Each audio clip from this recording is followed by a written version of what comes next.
الحمد لله نحمده ونستعينه ونستغفره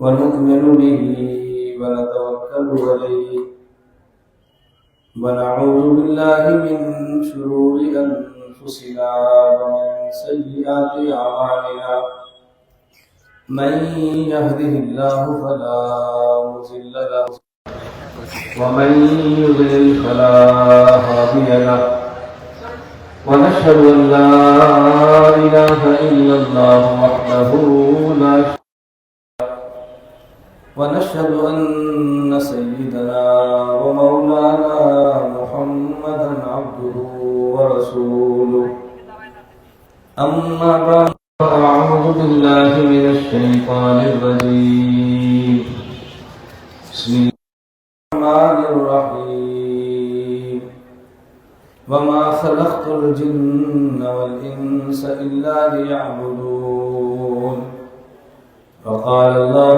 تبارك وتعالى لقد كان لكم في رسول الله أسوة حسنة يا رب صل وسلم دائما أبدا على حبيبك خير الخلق كلهم هو الحبيب الذي ترجى شفاعته لكل حول من الأهوال مقتحم اللهم صل على محمد وعلى آل محمد كما صليت على إبراهيم وعلى آل إبراهيم إنك حميد مجيد اللهم بارك على محمد وعلى آل محمد كما باركت على إبراهيم وعلى آل إبراهيم إنك حميد مجيد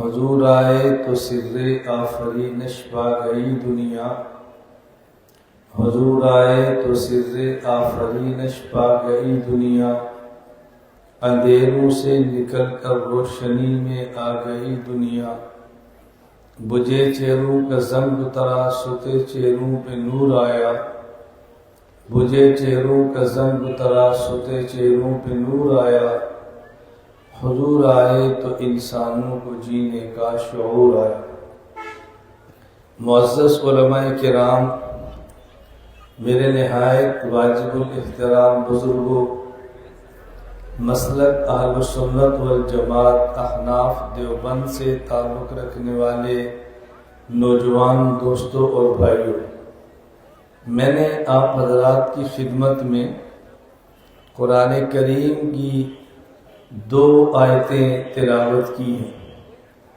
پہلے مکمل آیت تلاوت کی ہے، دوسری آیت کا کچھ حصہ تلاوت کیا ہے۔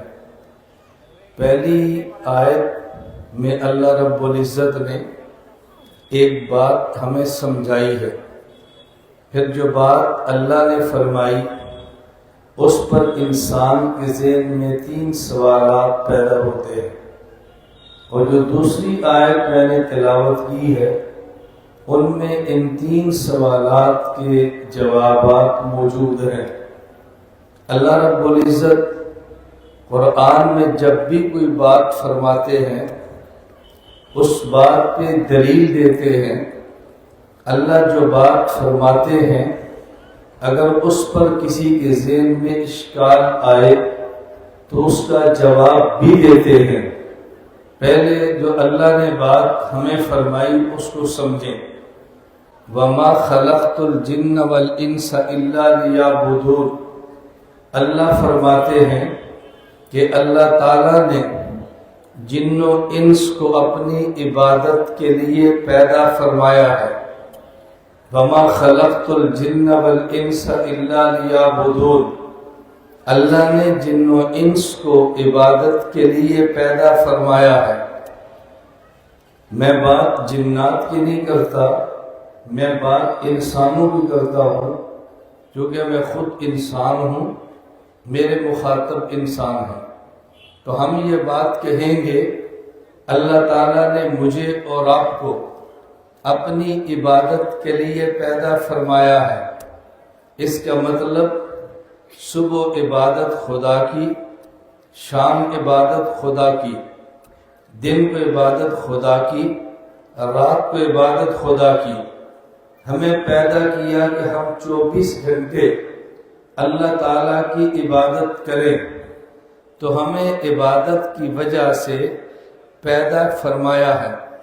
اس پر بندے کے ذہن میں 3 سوالات آتے ہیں۔ پہلا سوال یہ ہے کہ یا اللہ، اگر آپ نے ہمیں عبادت کے لیے پیدا فرمایا تو پھر ہمارا سوال یہ ہے، آپ نے ہمارے ساتھ نیند کیوں رکھی ہے؟ جو انسان جاگتا ہے وہ عبادت کر لیتا ہے، جو سو جاتا ہے وہ عبادت نہیں کرتا۔ سویا ہوا تو عبادت کا مکلف بھی نہیں ہوتا، جاگتا ہے تو عبادت کرتا ہے، جب سو جائے تو عبادت نہیں کرتا۔ اللہ نے ملائکہ اور فرشتوں کو عبادت کے لیے پیدا فرمایا، لیکن فرشتوں میں نیند کو نہیں رکھا۔ ایسا نہیں ہے فرشتے دن کو جاگتے ہوں اور رات کو سوتے ہوں۔ فرشتے دن بھی جاگتے ہیں، رات بھی جاگتے ہیں، صبح بھی جاگتے ہیں، شام بھی جاگتے ہیں۔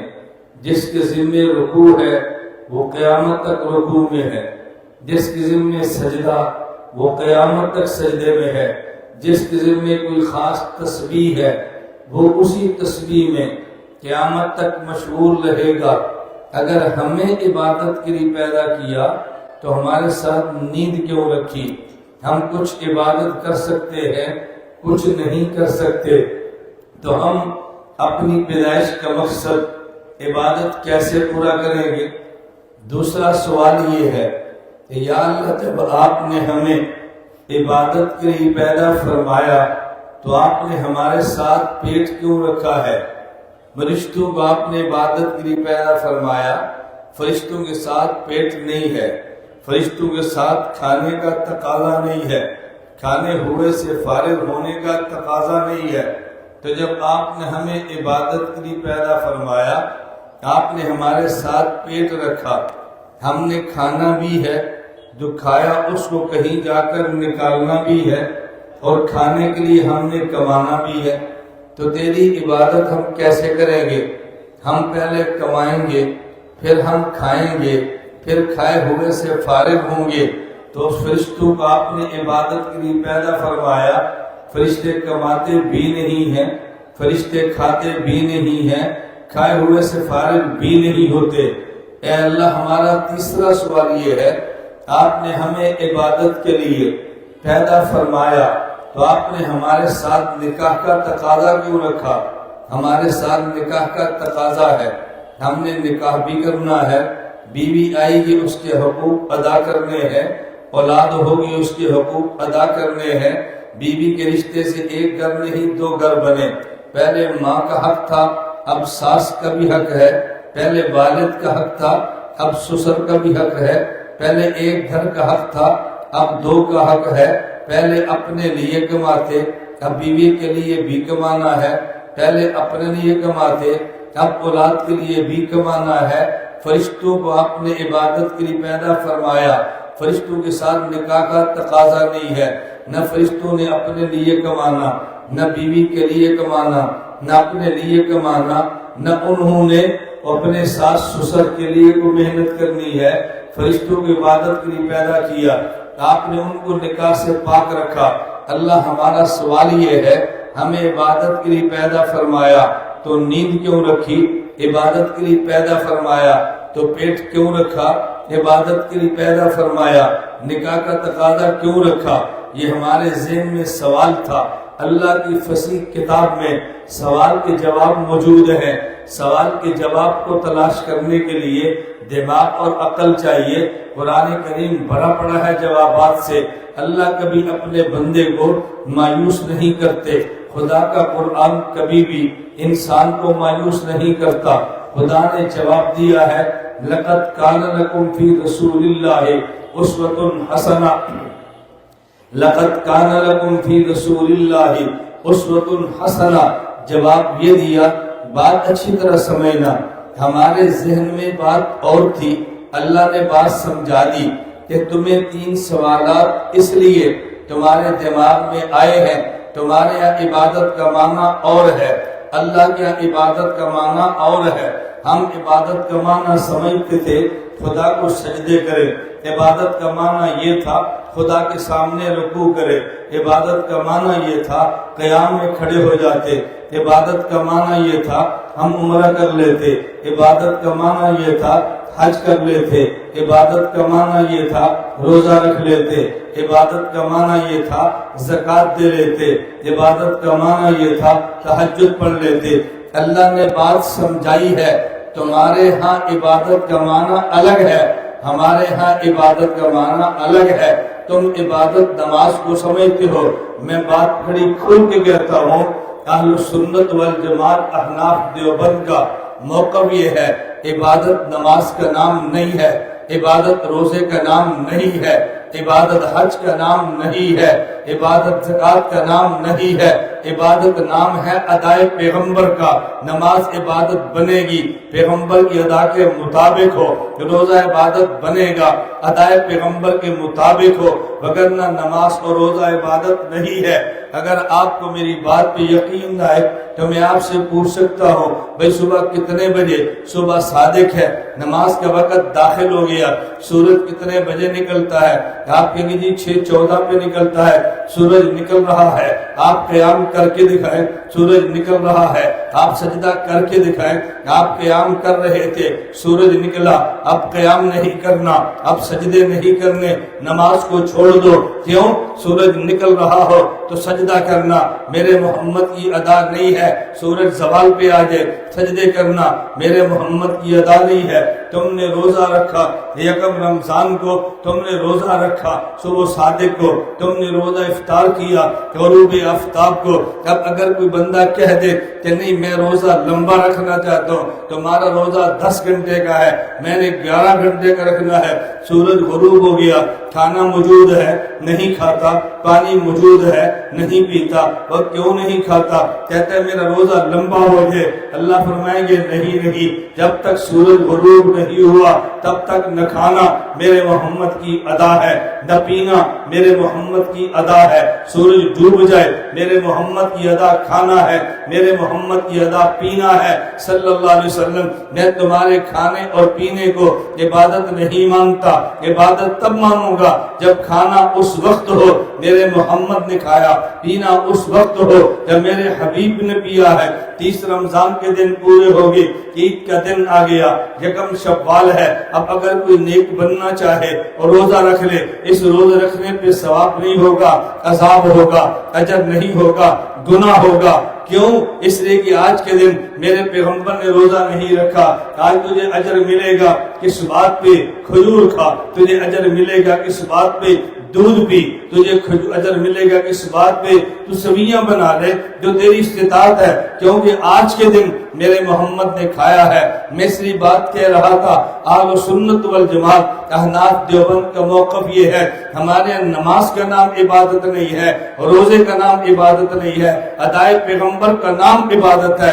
ہمیں الجھن اس لیے تھی، ہم نے نماز کو عبادت سمجھا، ہم نے روزے کو عبادت سمجھا۔ خدا نے بتا دیا لقد کان لکم فی رسول اللہ اسوۃ حسنہ، عبادت میرے پیغمبر کی ادا کا نام ہے۔ تمہیں الجھن یہ تھا ہم سو جائیں گے عبادت کیسے؟ تمہیں الجھن یہ تھی بازار جائیں گے کمائیں گے عبادت کیسی؟ تمہیں الجھن یہ تھی کہ نکاح ہوا بیوی اور بچے آگے ان کے حقوق ادا کریں گے عبادت کیسے؟ فرمایا نہیں، عبادت وہ سمجھو جو ہم کہتے ہیں، لقد کان لکم فی رسول اللہ اسوۃ حسنہ، تم سو جاؤ ایسے جیسے میرا مصطفیٰ سویا۔ تیرا سونا بھی عبادت ہے، تو بازار جا کر کما جیسے مصطفیٰ نے کمایا، تیرا بازار جانا بھی عبادت ہے، تو نکاح کر لے بچے سنبھال لے، تیرا بیوی اور بچوں کو سنبھالنا بھی عبادت ہے جیسے میرے مصطفیٰ نے سنبھالے ہیں۔ تو پتہ چلا ادائے پیغمبر کا نام عبادت ہے۔ لقد کان لکم فی رسول اللہ اسوۃ حسنہ، ادائے محمد ہو تو عبادت ہے، ادائے محمد نہ ہو تو عبادت نہیں ہے۔ صلی اللہ علیہ وسلم. اتنی بات سمجھ آ گئی؟ بولو. نہیں سمجھ آئی میں پھر کہوں گا، نہیں سمجھ آئے گی پھر کہوں گا. اس ڈر سے نہیں سمجھ آ گئی کہ دوبارہ کہہ نہ دے. میری عادت ہے میں بیان سمجھاتا بھی ہوں اور یاد بھی کراتا ہوں. بیان سمجھاتا بھی ہوں اور بیان بولیے. میں اگلی بات سے پہلے اس بات کو پھر سمجھاتا ہوں آسان لفظوں میں. اللہ نے ہمیں کس لیے پیدا کیا؟ بولیے. آپ بیان نہ سمجھے، آپ سمجھے سبق ہو رہا ہے. کیا ہو رہا ہے؟ صرف سبق مدرسے والے نہیں پڑھتے نا، سارے ہی پڑھتے. کیا ہو رہا ہے؟ سبق ہو رہا ہے. اور سبق کیا ہے؟ اللہ نے ہمیں پیدا کیا تو پھر نیند کیوں، پھر نکاح کیوں، پھر کھانا پینا کیوں؟ جواب، عبادت نماز روزے کا نام نہیں ہے، عبادت ادائے پیغمبر کا نام ہے صلی اللہ علیہ وسلم. عبادت ایک بات سمجھ آ گئی ہے؟ میں ذرا اس کو کھولنے لگا ہوں، توجہ رکھنا. میں تھوڑا سا کھولتا ہوں، اپنے مسائل اور عقائد بھی سمجھو. میں بات کھولنے لگا ہوں. بھائی ہم احناف دیوبند والے نماز کے لیے جماعت کھڑی کرتے ہیں. کھڑے ہو کے امام کہتا ہے اپنے سر پہ ٹوپی پہن لو، اپنے سر پہ پگڑی باندھ لو، اپنے سر پہ نماز پڑھنے لگے اور رومال رکھ لو، اپنے سر ڈھانپ لو. سر کو ڈھانپ کے نماز پڑھنا سنت ادب ہے، ننگے سر نماز پڑھنا خلاف ادب ہے. یہ بات ہم سمجھاتے ہیں نا. بھائی نماز پڑھنے لگے ہو، اپنے سر کو ڈھانپ لو. سر ڈھانپ کے نماز پڑھنا ادب ہے اور ننگے سر نماز پڑھنا بے ادبی ہے. توجہ، ہم نے مسئلہ بیان کیا، ادھر سے سوال آ گیا. ہم نے مسئلہ بیان کیا، ادھر سے سوال آ گیا. تم احناف دیوبند والے کہتے ہو سر ڈھانپ کے نماز پڑھنا ادب ہے. جی کہتے ہیں. ننگے سر نماز پڑھنا بھی ادبی ہے. جی کہتے ہیں. اپنے موقف پہ قائم رہنا. میں نے کہا موقف ہوتا ہی قائم رہنے کے لیے ہے، ہم سوچ سمجھ کر موقف قائم کرتے ہیں. شبہات تمہارے ذمہ ہیں، جوابات ہمارے ذمہ ہیں، الجھنیں ڈالنا تمہارے ذمہ ہیں، دور کرنا ہمارے ذمہ ہے. تم کرو کیا الجھن ہے. توجہ رکھنا. کہا جی سر ڈھانپ کے نماز پڑھنا ادب ہے. ہم نے کہا جی ہاں. ننگے سر نماز پڑھنا خلاف ادب ہے. ہم نے کہا جی ہاں. کبھی حج بھی کیا ہے؟ جی کیا ہے. کبھی عمرہ بھی کیا ہے؟ جی کیا ہے. حج والے 30 لاکھ جمع ہیں، ننگے سر نماز پڑھتے ہیں، تو کہو نا یہ 30 لاکھ بے ادب ہے. کہو نا 30 لاکھ بے ادب ہیں. میں نے کہا نہیں، یہ با ادب ہیں. کہا جی تم تو کہہ رہے تھے ننگے سر نماز پڑھنا خلاف ادب ہے. یہ تو حج والے سارے ننگے سر ہیں، عمرے والے سارے ننگے سر ہیں، مقتدی بھی ننگے سر، امام بھی ننگے سر، طالب علم بھی ننگے سر، استاد بھی ننگے سر. ادھر تاجر سر ننگا کرے تو خلاف ادب، ادھر تو شیخ الحدیث ننگے سر ہے، تو یہ خلاف ادب نہیں ہے. میں نے کہا نہیں یہ ادب ہے. وہ عبادت کا معنی نہیں سمجھا تھا، اسے اعتراض تھا. تو ادب کا معنی نہیں سمجھا، تجھے اعتراض آ گیا. دیوبند والے ادب سمجھتے بھی ہیں، ادب کرتے بھی ہیں. ادب سمجھتے بھی ہیں. ادب دیوبند والا ہو اور بے ادب ہو، کم از کم میں اس کو دیوبندی نہیں مانتا. دیوبند والا بھی ہو بے ادب ہو، میں اس کو دیوبندی تسلیم نہیں کرتا. میں نے کہا بات توجہ سمجھنا. میں ایک سوال کرتا ہوں، پھر خود جواب دوں گا، پھر میں آپ کی بات سمجھاؤں گا. مجھے آپ یہ بات بتائیں کہ سطر کا معنی ناف سے لے کے یہ گھٹنے کے نیچے تک، یہ وہ حصہ ہے کہ جو انسان کے لیے کسی کو دکھانا جائز نہیں ہے، اور یہ حصہ کسی کا دیکھنا جائز بھی نہیں ہے. خاوند اور بیوی کا معاملہ جدا ہے، اس کے علاوہ جائز نہیں ہے. توجہ سے بات سمجھنا. بھائی اس سطر کو ڈھانپنا یہ تو فرض ہے۔ میں اگر آپ سے پوچھوں کہ یہ جو سطر ہم ڈھانپتے ہیں یہ میں نے شلوار پہنی ہے، اگر میری شلوار نہ ہو، اگر میں تہمد پہن لوں، میں دھوتی پہن لوں اور وہ سلی ہوئی نہ ہو، بنگلہ دیش میں جو دھوتی پہنتے ہیں وہ سلی ہوئی ہوتی ہے، میں اس دھوتی کی بات کرتا ہوں جو سلی ہوئی نہ ہو۔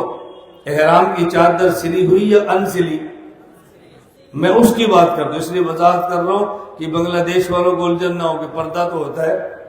میں اس دھوتی کی بات کرتا ہوں جو سلی ہوئی نہیں ہے۔ اب دیکھو میں یہاں بیٹھا ہوں، میں نے شلوار پہنی ہے، سطر محفوظ ہے۔ اگر میں نے شلوار نہ پہنی ہوتی، انسیلا کپڑا پہنا ہوتا تو مجھے بہت زیادہ حفاظت اور احتیاط کرنا پڑتی۔ بھائی میرا سوال یہ ہے کہ سطر کی حفاظت سلی ہوئی شلوار میں ہے یا ان سلے تہمد میں ہے؟ سطر کی حفاظت سلی ہوئی شلوار میں ہے یا ان سلے کپڑے میں ہے؟ حج پہ جانے والا 90 سال کا ہے، عمرے پہ جانے والا 90 سال کا ہے، زندگی میں کبھی تہمد نہیں باندھا، زندگی میں کبھی دھوتی نہیں باندھی، ہمیشہ شلوار پجامہ ہی استعمال کیا ہے۔ حج پہ جانے لگا، ابو جی شلوار نہیں ان سلا کپڑا، اب یہ پجامہ نہیں ان سلا کپڑا، بیٹا میں 90 سال کا ہوں، میں کیسے سطر کی حفاظت کروں گا؟ نہیں ابو جی مجبوری ہے، آپ یہ کپڑا نہیں بدلیں گے تو حج نہیں ہوگا، یہ نہیں بدلیں گے تو عمرے نہیں ہوگے، کتنے دم آپ دیں گے؟ ابو جی احرام کی چادر پہننی ہے، بات توجہ سے سمجھنا، بھائی سطر کی حفاظت سلے کپڑے میں ہے، ان سلے میں نہیں ہے۔ شریعت کا حکم ہے سطر کا خیال کرو۔ جانے والے کی عمر 90 سال ہے، زندگی میں کبھی پجامہ شلوار استعمال نہیں کیا، حکم ہے نہیں پجامہ شلوار چھوڑو، ان سلی چادر کو پہنو۔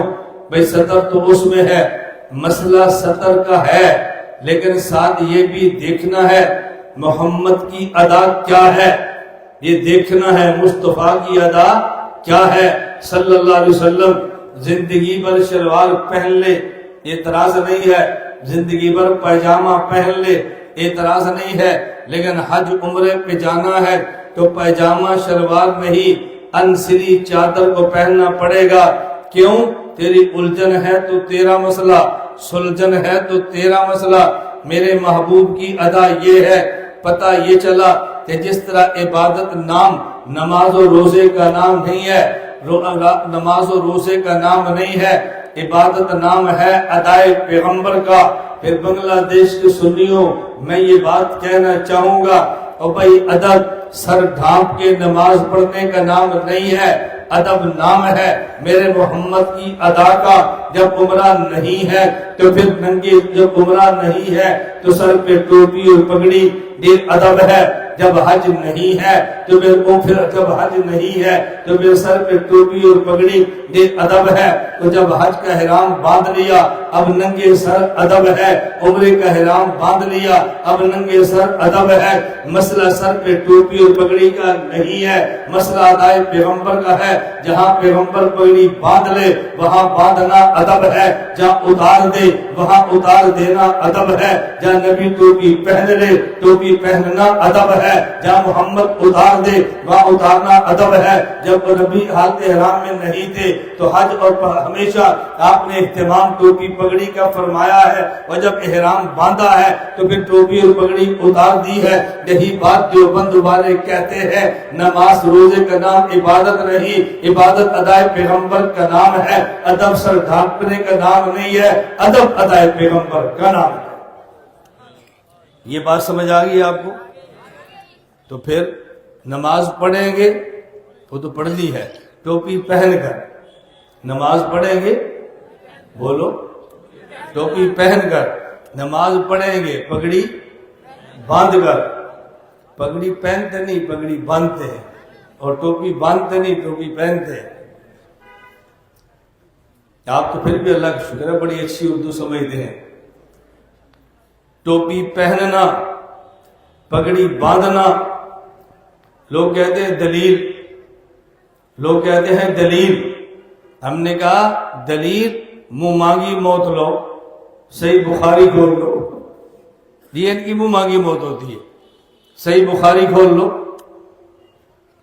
صحیح بخاری کھولو، باب السجود علی الثوب فی شدت الحر، قال الحسن وکان القوم یسجدون علی الامامۃ والقلنسوۃ، قال الحسن، کیا حدیث ہے بولیے، قال الحسن، کچھ جملے آپ بھی سیکھو، کچھ جملے آپ بھی سیکھو عربی کے، اللہ کا واسطہ دو چار جملے سیکھ لو۔ قال الحسن، حسن بصری نے فرمایا، کس نے بولیے، کس نے؟ حسن بصری نے فرمایا، کیا؟ کان القوم، جب تابع کہے نا کان القوم تو مانا قوم صحابہ، جب تابع کہے وکان القوم تو مراد کیا ہے؟ صحابہ، وکان القوم یسجدون علی الامامۃ والقلنسوۃ، جب صحابہ نماز پڑھتے تو پگڑیاں باندھ کے، ٹوپیاں پہن کے، صحابہ نماز پڑھتے پگڑیاں، بولو، پگڑیاں باندھ کے، ٹوپیاں، اور یہ وہی صحابہ ہیں، میں اشارے کر رہا ہوں، اگر آپ بات ہو کہنا تو بڑی جلدی سمجھیں گے، یہ وہی صحابہ ہیں کہ جن کے بارے میں وہ کہتے ہیں کہ اللہ کے نبی نے فرمایا تھا صلو کما رأیتمونی اصلی، نہیں سمجھے؟ مرد عورت کی نماز میں فرق ہے، مرد عورت کی نماز میں فرق ہے، غیر مقلد کہتے ہیں کہ نہیں، مرد عورت کی نماز میں فرق نہیں ہے، دلیل کہتے ہیں حضور نے فرمایا صلی اللہ علیہ وسلم صلو کما رأیتمونی اصلی، نماز ایسے پڑھو جیسے مجھے پڑھتے دیکھا، یہ جن کو خطاب تھا ان کے بارے میں حسن بصری کہتے ہیں یسجدون علی الامامۃ والقلنسوۃ، یہ ان کے بارے میں اللہ کے نبی نے جن کو فرمایا تھا نا صلو کما رأیتمونی، ایسے نماز پڑھنا جیسے مجھے پڑھتے دیکھا، اس کا معنی وہ ایسے ہی پڑھتے تھے جیسے حضور کو دیکھا، اور پڑھتے کیسے تھے؟ یسجدون، بولو یسجدون، بولو یسجدون علی الامامۃ والقلنسوۃ، پگڑیاں پہن کے، پگڑیاں باندھ کے، ٹوپیاں پہن کے، یہ صحابہ کی نماز تھی، پگڑیاں باندھتے تھے، ٹوپیاں۔ میں ایک بات اور کہنے لگا ہوں، میں اشارے کر رہا ہوں، آگے صبح ہماری علماء کے ساتھ لمبی مجلس ہے 7 بجے انشاءاللہ، علماء تو ہوں گے، طلباء ہوں گے، کوئی اور بھی ہے تو منع تھوڑی کرتا، آپ بھی آئیں سنیں، ہم تفصیل سے باتیں کل کریں گے، میں صرف اشارے کر رہا ہوں، توجہ سے بات سمجھ لیں۔ کتاب کا نام کیا ہے؟ بولیے بولیے، یہ بخاری حدیث کی کتاب ہے، تاریخ کی ہے، فقہ کی ہے، کس کی ہے؟ بولیے نا۔ اور امام بخاری کیا کہتا ہے؟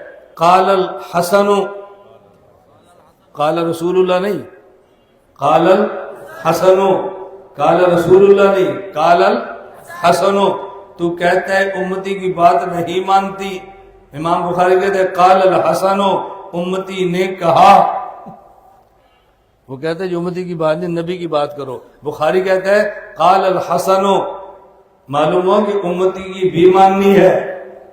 ہمیں تانے ملتے ہیں نا، تم بزرگوں کی باتیں کرتے ہو، امام بخاری بزرگوں کی بات کرتا ہے، کہتے ہیں قال الحسن، ہمارے بزرگ حسن بصری نے کہا، بخاری تو بزرگوں کی باتیں کر رہے، ہمیں یہی تانے ملتے ہیں، بزرگوں کی بات کرتے ہو، بزرگوں کی بات کرتے ہو، بھئی تانا ہمیں نہ دے، بخاری کو دے،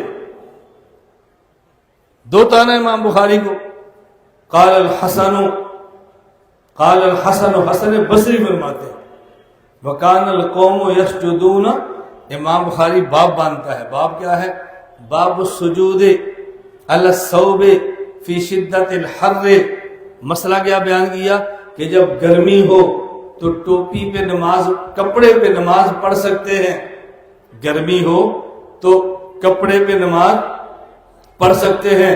پھر امام بخاری دلیل لایا، دلیل میں نبی کو پیش نہیں کیا، صحابہ کو پیش کیا، دلیل میں نبی کا عمل پیش نہیں کر رہے، کس کا؟ صحابہ کا رضی اللہ عنہ۔ عمل کیا تھا؟ گرمی ہے چٹائی نہیں ہے، گرمی ہے دری نہیں ہے، گرمی ہے مصلی نہیں ہے، سنگریزے پڑے ہیں، صحابی نماز پڑھ رہا ہے، دیکھیں میں تو پگڑی باندھی ہے، جب سجدے میں گئے تو یہ پگڑی یوں کر لی، یہ اب سجدہ کس کے اوپر ہو رہا ہے؟ یوں کرتے، ٹوپی یوں کر لیتے تاکہ یہ جگہ زمین کی تپش سے جلے نہیں۔ تو امام بخاری اس میں دلیل میں صحابہ کو پیش کر رہا ہے۔ معلوم ہوا جس طرح دلیل میں پیغمبر پیش کیا جا سکتا ہے، دلیل میں صحابی بھی پیش کیا جا سکتا ہے۔ یہی دیوبند کا موقف ہے، صحابی حجت ہے۔ صحابی، صحابہ کے بارے میں 10 نظریات نوٹ کر لو۔ کتنے نظریات؟ صحابہ کے 10 عقیدے یاد رکھنا۔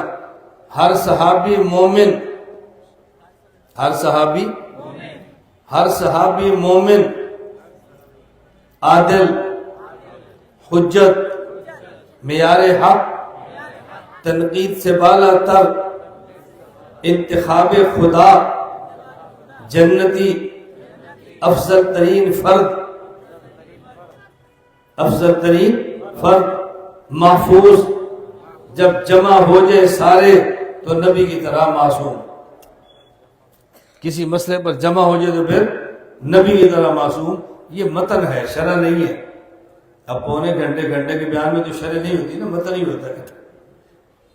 صحابہ کے بارے میں کتنے عقیدے ہیں؟ بولو، یاد رکھ لو۔ ہر صحابی مومن، عادل، حجت، تنقید سے بالا تر، معیار حق، انتخاب خدا، افضل ترین فرد، افضل ترین، جنتی، محفوظ، کسی مسئلے پر جمع ہو جائے تو نبی کی طرح معصوم۔ دلائل ہمارے ذمہ۔ یہ جو میں نے عقائد ہیں، یہ میری کتاب بنگلہ دیش سے بھی ترجمہ ہو گئی ہے، یعنی ہماری پاکستان سے چھپی ہے تو 2 دن بعد مجھے بنگلہ دیش سے میسج آ گیا کہ اس کتاب کا ترجمہ ہو گیا۔ ایک ساتھی کا سعودیہ سے میسج آ گیا، بنگلہ دیش کا ساتھی، اس نے کہا جی میں نے اس کا ترجمہ شروع کیا ہے، 10 صفحے ہوئے ہیں، پتہ چلا کہ بنگلہ دیش سے وہ ترجمہ کر بھی دیے۔ بعض لوگ تو بیٹھے ہیں۔ میں گزشتہ سفر میں آیا، مجھے بنگلہ دیش کے علماء نے میری 2 کتابیں بنگلہ دیش کی زبان میں چھپی ہوئی ہدیے میں پیش کی۔ یہ سال پہلے کی بات کرتا ہوں۔ کتابیں آ رہی ہیں، آپ 1 سال 2 سال انتظار کریں، میں آپ کو بتاؤں گا کہ عقائد پر بنگلہ دیش میں کتنی کتابیں آئیں گی انشاءاللہ ثم انشاءاللہ۔ اللہ نے چاہا تو آپ 1 سال انتظار کریں، میں بتاؤں گا کتنی کتب بنگلہ دیش میں عقائد کے اوپر آئی ہیں۔ آپ بسم اللہ کرم فرمائے گا، ہم اپنے کام میں لگے رہیں۔ وما خلقت الجن والانس، واپس آئیے، میں نے 2 باتیں سمجھائی ہیں، میں اب تیسری سمجھانے لگا ہوں، توجہ رکھیں۔ میں نے آیت پڑھی وما خلقت الجن والانس الا لیعبدون، اللہ نے ہمیں عبادت کے لیے پیدا کیا۔ ہم اہل سنت والجماعت احناف دیوبند کا عقیدہ ہے، اگر اللہ محمد مصطفیٰ صلی اللہ علیہ وسلم کو پیدا نہ کرتے تو ہمیں پیدا نہ کرتے۔ توجہ، اللہ نے اپنے محمد کو پیدا نہ کرنا ہوتا تو ہمیں پیدا نہ کرتے۔ توجہ رکھنا، پہلے عقیدہ سن لیں، ان کو پیدا کرنا نہ ہوتا تو ہمیں پیدا نہ کرتے، یعنی رسول اللہ صلی اللہ علیہ وسلم کی وجہ، ہم حضور کا وجود پوری کائنات کے پیدا ہونے کا سبب ہے، کائنات کے وجود کا سبب ہے۔ اس پر لوگوں نے اعتراض کیا کہ یہ جو دیوبند کا عقیدہ ہے کہ اللہ کے نبی کی وجہ سے ہمیں پیدا کیا، یہ دیوبند کا عقیدہ قرآن کے خلاف ہے۔ قرآن کہتا ہے وَمَا خَلَقْتُ الْجِنَّ وَالْإِنسَ إِلَّا لِيَعْبُدُونَ، ہم نے پیدا کیا ہے ان کو عبادت کی وجہ سے۔ دیوبند والے کہتے ہیں پیدا کیا ہے محمد مصطفیٰ کی وجہ سے، تو دیوبند کا عقیدہ قرآن کے خلاف ہے۔ بنگلہ دیش کے دوستو میرے جملے کو یاد کر لینا، میں کہتا ہوں دیوبند کا عقیدہ ہو قرآن کے خلاف ہو، میں نہیں مانتا۔ یہ ہو سکتا ہے دیوبند کا عقیدہ ہو قرآن کے خلاف نہ ہو، لیکن تجھے قرآن کے خلاف نظر آئے، اگر دیوبند کا عقیدہ ہو قرآن کے خلاف نہ ہو، قرآن کے خلاف تجھے نظر آئے تو نظر کا علاج کرا، تجھے قرآن کے خلاف نظر بھی نہیں آئے گا۔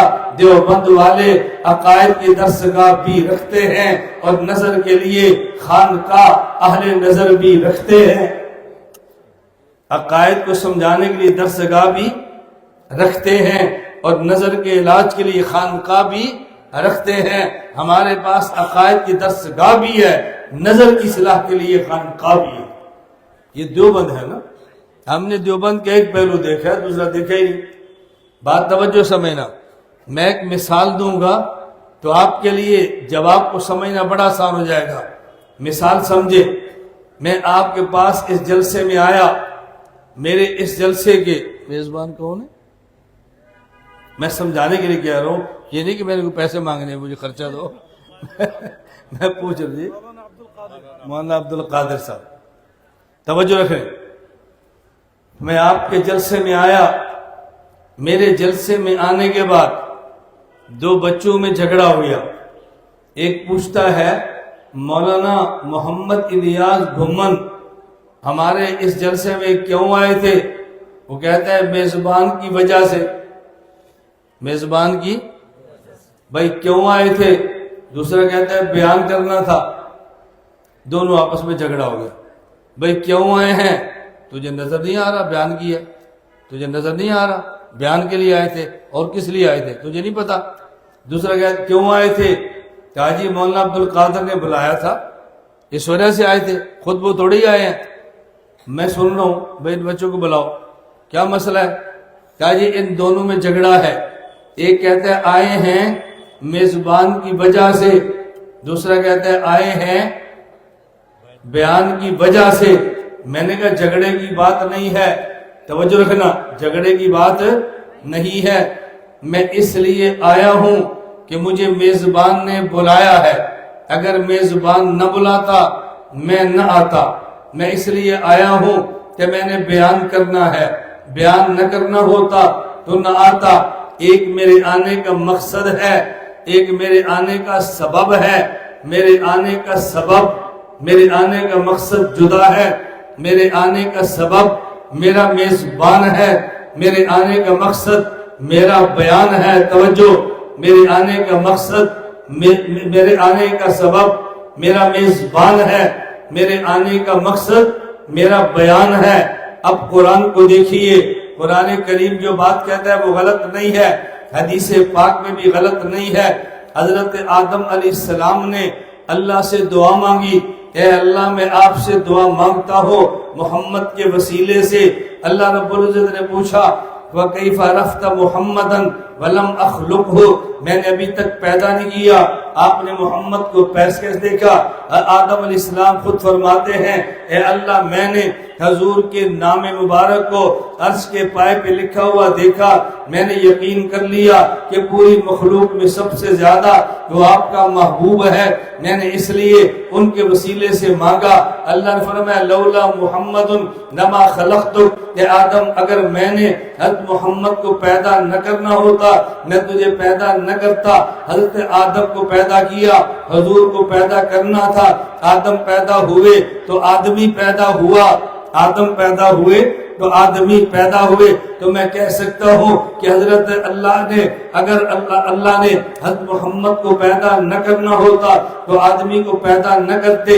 یہ ہماری پیدائش کا سبب ہے، پیدائش کا مقصد نہیں ہے۔ جس طرح ہمارے آنے کا سبب وہ میزبان ہے، آنے کا مقصد بیان ہے، ہماری پیدائش کا مقصد عبادت خدا ہے، ہماری پیدائش کا سبب آمد مصطفیٰ ہے۔ قرآن کریم نے اس مقصد کو بیان کیا ہے، حدیث پاک نے سبب کو بیان کیا ہے۔ مقصد الگ ہوتا ہے، سبب الگ ہوتا ہے، دونوں میں توڑ کیسے ہوا، تعارض کیسے ہوا، ٹکراؤ کیسے ہوا۔ جس طرح میرے آنے کا، پھر سمجھنا، میرے آنے کا سبب میزبان ہے، میرے آنے کا مقصد میرا بیان ہے، ہماری پیدائش کا مقصد عبادت خدا ہے، پیدائش کا سبب آمد مصطفیٰ ہے۔ مقصد الگ ہے، سبب الگ ہے، مقصد الگ ہے، سبب۔ علم اتنا ہے کہ مقصد اور سبب میں فرق نہیں کر سکتا، اور اعتراض کس پر ہے؟ قاسم نانوتوی پر، صدقے جاؤں میں۔ اعتراض کس پر ہے؟ شیخ الہند پر۔ اعتراض کس پر ہے؟ حکیم الامت تھانوی پر۔ عبادت کس پر ہے؟ مولانا شیخ العرب والعجم پر۔ مقصد اور سبب میں فرق نہیں ہوتا۔ وہ جی ٹکراؤ آ گیا، وہ جی تعارض ہو گیا، آیت قرآن کے خلاف ہو گئی۔ تناقض کے لیے آپ علماء بیٹھے ہیں نا، تناقض کے لیے کتنی شرطیں ہوتی ہیں؟ 8۔ در تناقض ہشت وعدت شرط داں، 8 شرطیں ہوتی ہیں۔ کیسے آپ نے تناقض پیدا کر دیا؟ میں صرف جو بات سمجھا رہا ہوں اسی کو سمجھا کر بات ختم کرتا ہوں۔ اللہ مجھے اور آپ کو عمل کی توفیق عطا فرمائے۔ اللہ نے ہمیں پیدا کیا ہے عبادت کے لیے، تو دعا کرے اللہ مجھے بھی اور آپ کو بھی موت تک اپنی عبادت کرنے کی توفیق عطا فرمائے، ہمارا خاتمہ ایمان پر فرمائے، اور ہماری نسلوں سے اللہ دین کی مقبول خدمت لے لے۔ باخر دعوانا ان الحمدللہ رب العالمین، الحمدللہ رب العالمین، والصلاة والسلام علی رسولہ وعلی آلہ وصحابہ اجمعین۔ اے اللہ ہم سب کے گناہوں کو معاف فرما دے، خطاؤں سے درگزر فرما دے، حاجات کو پورا فرما دے، ہم سے اور نسلوں سے مقبول دین کی خدمت لے لے۔ اے اللہ اس مدرسے میں ظاہری اور باطنی ترقیاں عطا فرما۔ اے اللہ اس ملک کی حفاظت فرما، اندرونی بیرونی خدشات سے محفوظ فرما۔ اے اللہ جو دعائیں مانگی اپنے کرم سے قبول فرما۔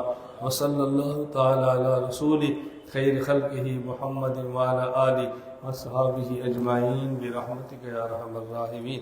السلام علیکم ورحمۃ اللہ وبرکاتہ۔